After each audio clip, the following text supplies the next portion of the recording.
Hi, I'm Dane from FunGuysgames, and today I'm going to be talking about one of my favorite games, AZUL. AZUL was designed by Micheal Kiesling and released by Plan B Games in 2017.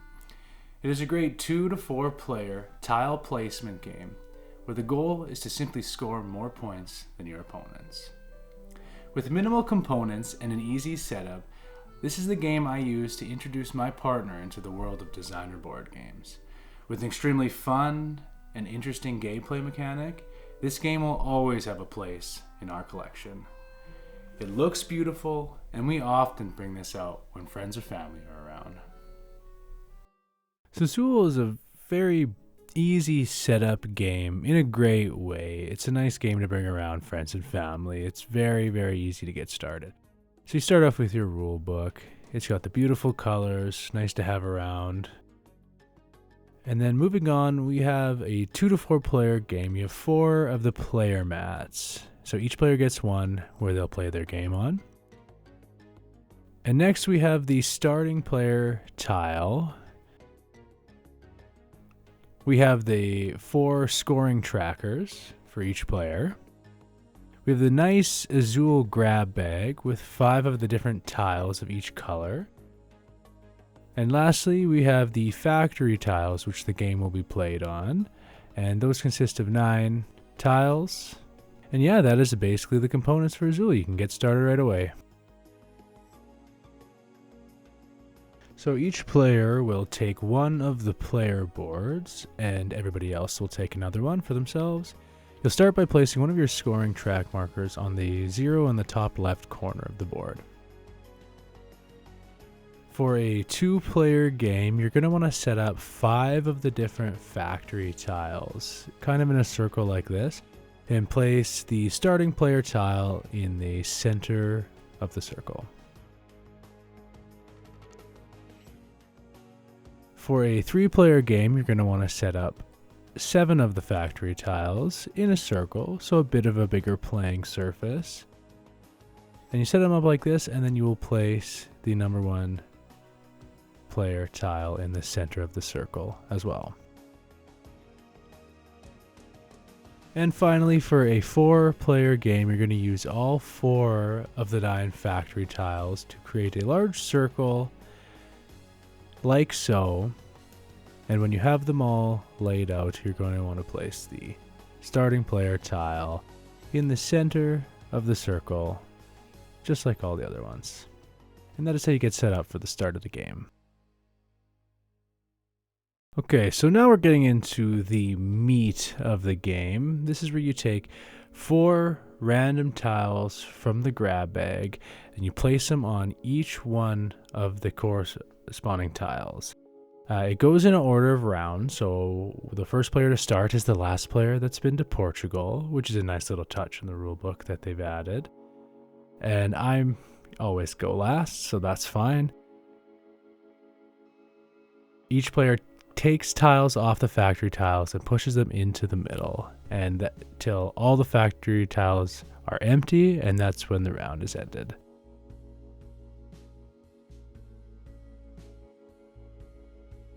Then when I'm taking tiles from the factory tiles, you must take all 3 of one color of tile. So I must take all 3 teal, and I put the red into the middle. So here I'm taking all 3 of the teal, I place the red into the middle. So now I go over to my player board and I take all 3 of the teal tiles that I took off the factory tile and I place them in any of the spaces. So I'll choose to place them in the 3 tile space. So this is where the game can get interesting. So they have 6 red tiles in the middle here, and I only have space that can take 5. So, because you have to take all of the same color, you can't leave one behind, I must put all of the red on my board, and because I was the first to take from the middle, I must take the 1-player tile and put it in the -1 spot, and I must take the extra red and put it in that spot as well. So see, I have 2 negatives, and I filled up my entire 5 of red. When all the factory tiles have been cleared of you and all the opponents, the round is over. So next we move on to the tiling phase of the game. So if you fill up a row, you get to tile that corresponding row of whatever color you have. So I took a teal here, and it was 1 point for that teal. And because I filled up the 5 red, I moved the red over, and it also costs 1. But if I look onto the floor of my player mat, I have a -1 and a -1 from taking extra tiles, so I go back to 0. And I remove the remaining tiles from my player board for next round. So now we're going to get into a combination of points. So here I tile the black because I have it filled up, and I get 3 points because you tile 1 extra point for each adjacent tile. And so now I'll tile the orange, and I'll get 3 because there's 3 in a row, an extra length. And then I will need to receive 2 of the negative for having 2 blacks. I must have taken 3 that round. And then I remove my orange, but I leave on the blue and the teal for next round. I'll need to fill those up and tile those later. So now I'm going to show you how you get the most amount of points from your combo. So here I just tiled my 3 blue and the 3 spot filled up, and I will count all of my tiles connected adjacent to the blue tile as well as the blue tile for a total of 9 points. And also, when you end the game after this round when you finish a horizontal line. And now I'm going to talk about the final points you receive after you've tiled a horizontal line and your game is coming to an end. You'll receive 2 points for each horizontal line that you have. So I go 1, 2, 3, 4. And then next, you'll receive an extra 7 points for each vertical line that you have tiled in your player mat. Here I have 2, so I will add 14 points to my score.